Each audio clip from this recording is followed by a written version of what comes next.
PSN ចឹងអានឹងដល់ម៉ោងចាក់បាសទៀតហើយចូលទៅចាក់តិចទៅវិធី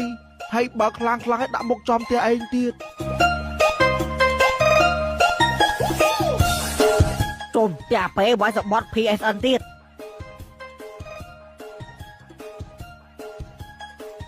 អញតាឈឺឯហ្នឹង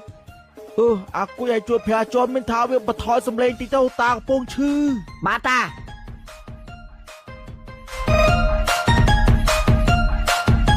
ពូហើយចូលមិនកាយពូតាខ្ញុំឲ្យបន្ថយសំឡេងតិចគាត់ពុំឈឺចន់ចាក់បាសទេអញតាថយឲ្យបាយដល់បើកលឺចឹងបានព្រោះ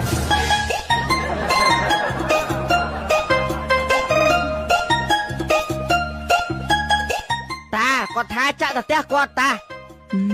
អានេះឆ្លើយតើអើយ